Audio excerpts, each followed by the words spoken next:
Este programa forma parte de OnePlace, una red diaria de resúmenes enfocados sobre las historias que más sigue la gente. Bienvenidos a nuestro resumen diario.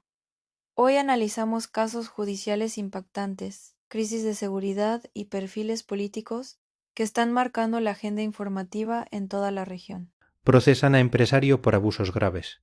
Femicida queda libre por falta de cupo. Toma de rehenes en el tren Roca. Juicio al Pablo Escobar de Brasil. Defensa de Petinato pide su absolución. Revelan autopsia de enfermero en Palermo. Carrió cuestiona patrimonio de Manuel Adorni. Óscar Martínez analiza el fenómeno Bukele. Comenzamos con este caso, que es... la justicia argentina ha dado un paso fundamental en un caso que ha conmocionado a la comunidad educativa. El empresario Marcelo Porcel, de 51 años, ha sido procesado formalmente por el juez Carlos Bruniar. Los cargos son extremadamente graves. Se le acusa de ser el autor penalmente responsable de abuso sexual gravemente ultrajante contra 10 compañeros de colegio de su propio hijo. Además, el procesamiento incluye los delitos de corrupción de menores y la producción de imágenes explícitas de menores de 18 años con fines sexuales. Es una situación aberrante que involucra a múltiples víctimas en un entorno de supuesta confianza. Lo que agrava aún más la situación legal de Porcel es que el magistrado consideró que los delitos fueron cometidos contra menores de 13 años. El juez Bruniart destacó que el empresario aprovechó su situación de guarda para vulnerar a los niños, lo que constituye un agravante significativo en el Código Penal. Como medida cautelar inmediata, se le ha prohibido la salida del país y se ordenó la retención efectiva de su pasaporte para evitar cualquier riesgo de fuga. La resolución judicial subraya que los delitos concurren entre sí, lo que podría derivar en una condena ejemplar dada la sistematicidad de los ataques denunciados. Pasamos a otra noticia. En la provincia de Neuquén, un caso de violencia de género ha generado una indignación profunda debido a las limitaciones del sistema penitenciario. Un hombre intentó asesinar a su expareja incendiando la vivienda donde ella dormía, cerca de Villa Pigüeña. El ataque ocurrió el sábado por la mañana en una casa ubicada sobre la ruta provincial 13. A pesar de que el agresor fue formalmente acusado por tentativa de femicidio, la justicia tomó una decisión polémica. No irá a la cárcel de forma inmediata. El motivo es insólito y preocupante. No hay plazas disponibles en la comisaría local ni en centros cercanos para alojarlo. Debido a esta falta de infraestructura, el atacante cumplirá prisión domiciliaria, una medida que deja a la víctima en una situación de vulnerabilidad extrema. El mensaje que envió el agresor antes del ataque fue escalofriante diciendo: "Esto es porque saliste", evidenciando su intención de control y castigo. La falta de cupos carcelarios en la región está impidiendo que personas acusadas de delitos tan graves como el intento de femicidio reciban la custodia adecuada. Este caso pone de relieve la crisis de seguridad y justicia en el interior del país, donde la falta de recursos termina beneficiando indirectamente a quienes cometen actos de violencia brutal. Cambiamos de tema ahora. Una tarde de terror se vivió en la estación Temperley del tren Roca cuando un hombre armado tomó como rehén a una pasajera. El incidente comenzó pasadas las 15 horas en el último vagón del tren 3210 que estaba detenido en el andén 2. El atacante no solo amenazaba con un arma, sino que aseguraba tener una granada que estaba dispuesto a activar. Esta situación obligó a la interrupción total de los servicios en los ramales Alejandro Korn y Bosques, vía Temperley, generando un caos logístico y un despliegue policial masivo para intentar negociar con el captor y proteger a los pasajeros. Afortunadamente, el procedimiento policial fue exitoso y el hombre fue detenido sin que se produjeran víctimas fatales. Tras la detención, el servicio ferroviario comenzó a normalizarse paulatinamente después de las 16 horas, aunque con importantes demoras y cancelaciones que afectaron a miles de usuarios. Trenes Argentinos informó que la rápida intervención de las fuerzas de seguridad permitió neutralizar la amenaza en el andén. Sin embargo, el susto entre los presentes fue enorme, especialmente por la mención de un artefacto explosivo en un lugar de tránsito masivo. El detenido ahora enfrenta cargos graves por privación ilegítima de la libertad y amenazas agravadas por el uso de armas. Veamos la siguiente historia. En Bélgica ha comenzado un juicio que arroja luz sobre las nuevas estructuras del narcotráfico internacional. Se trata del proceso contra Sergio Roberto de Carvalho, conocido como el Pablo Escobar brasileño. Carvalho, un exoficial de policía, fue arrestado en junio de 2022, tras una persecución internacional que duró años. Lo que hace este caso fascinante es cómo revela la evolución del tráfico de cocaína hacia un modelo de negocio global mucho más complejo y sombrío. Ya no estamos ante los capos mediáticos de antaño, sino ante intermediarios de bajo perfil que operan con una sofisticación logística, que desafía a las agencias de inteligencia de varios continentes. El juicio destaca el papel fundamental que Brasil ha adquirido como plataforma de exportación hacia Europa.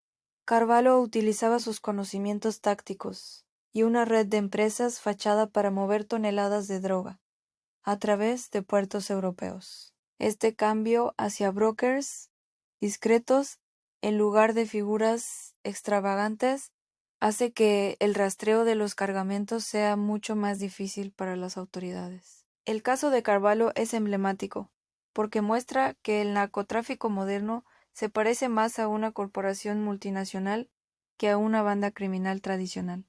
La sentencia en Bélgica será clave para entender cómo las autoridades europeas planean combatir este puente transatlántico de estupefacientes, que sigue creciendo. Continuamos con este reporte. Paus se dejó redisister. El juicio contra Felipe Pettinato por la muerte del neurólogo Melchor Rodrigo ha entrado en su etapa final con argumentos contundentes de la defensa. El abogado Norberto Frontini solicitó la absolución total de su cliente, argumentando que tanto Pettinato como el médico estaban bajo los efectos de sustancias al momento del incendio en el departamento de Palermo en mayo de 2022. Originalmente, el hijo del famoso músico Roberto Pettinato enfrentaba una acusación por estrago doloso seguido de muerte, un delito que conlleva penas de hasta 20 años de prisión. Sin embargo, el panorama judicial cambió recientemente cuando la Fiscalía decidió modificar la calificación del delito a una figura legal menos severa. El fiscal, Fernando Klappenbach, ha solicitado ahora una pena de 4 años y 7 meses de prisión, bajo la figura de estrago culposo seguido de muerte. Esta nueva petición incluye una condena previa de 9 meses, que Pettinato ya tenía por un caso de abuso sexual simple. La defensa insiste en que no hubo intención de provocar el fuego y que la tragedia fue producto de un accidente en un contexto de consumo problemático. El tribunal deberá decidir si acepta la tesis de la defensa sobre la falta de responsabilidad penal o si se inclina por la condena solicitada por la Fiscalía, en un caso que ha tenido una enorme repercusión mediática. Ahora pasamos a esto. Se han conocido los resultados preliminares de la autopsia de Eduardo Alejandro Bentancur, el enfermero de 44 años, hallado muerto en su departamento de Palermo. El informe médico legal indica que la causa del fallecimiento fue una cardiopatía hipertrófica y dilatada, complicada con una congestión pulmonar. Este hallazgo inicial sugiere una falla cardíaca severa como el desencadenante de la muerte. El fiscal, Carlos Alberto Basser, a cargo de la investigación, solicitó estos estudios para esclarecer las circunstancias del deceso. Dado que el cuerpo fue encontrado en un contexto que inicialmente generó dudas sobre la posible intervención de terceros o el uso de sustancias químicas. A pesar de que la causa clínica parece clara, la investigación no ha concluido. Todavía se esperan los resultados de los informes histopatológicos y toxicológicos, que serán determinantes para saber si existía presencia de drogas o medicamentos en el organismo de Bentancur. En el departamento se habían encontrado diversas sustancias que ahora están siendo analizadas para ver si tuvieron alguna relación con el desenlace fatal.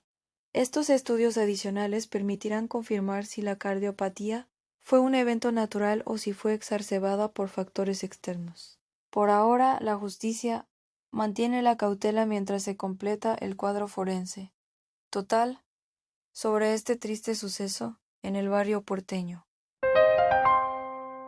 Siguiente historia en agenda. La política argentina se ve sacudida por las declaraciones de Elisa Carrió, quien ha puesto la mirada sobre el patrimonio de Manuel Adorni, el actual vocero presidencial. Carrió cuestionó públicamente la compra de un departamento por parte de Adorni, calificando la transacción como muy rara. La líder de la coalición cívica no ahorró críticas y definió al funcionario como un desconocido que ahora debe dar explicaciones ante la justicia.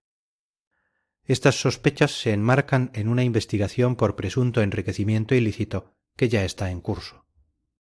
Carrió insiste en que la justicia debe evaluar minuciosamente cómo un funcionario público ha logrado adquirir propiedades de alto valor en un periodo de tiempo tan breve.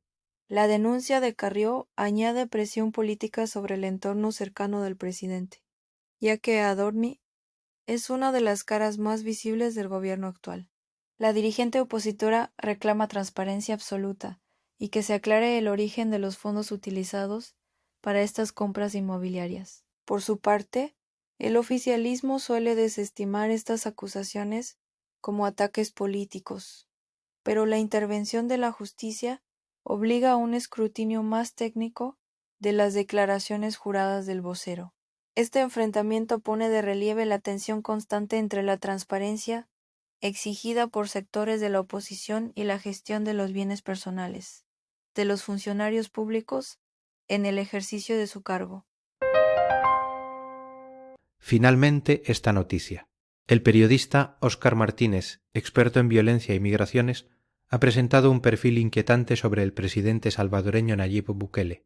En su nuevo libro, Martínez sostiene que Bukele no sigue un proyecto ideológico tradicional, sino que su motor es un proyecto mesiánico diseñado exclusivamente para mantenerse en el poder absoluto. El autor, quien ha sido premiado por la Universidad de Columbia por su labor periodística, describe a Bukele como un hombre que se guía más por ocurrencias momentáneas que por ideas estructuradas. Esta visión desafía la narrativa oficial del gobierno salvadoreño, que presenta sus políticas de seguridad como un modelo de éxito basado en una planificación estratégica profunda.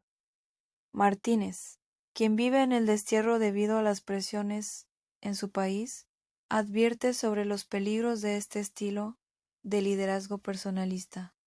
Según el autor, la falta de una base ideológica sólida hace que el gobierno sea impredecible y dependiente únicamente de la voluntad de un solo hombre.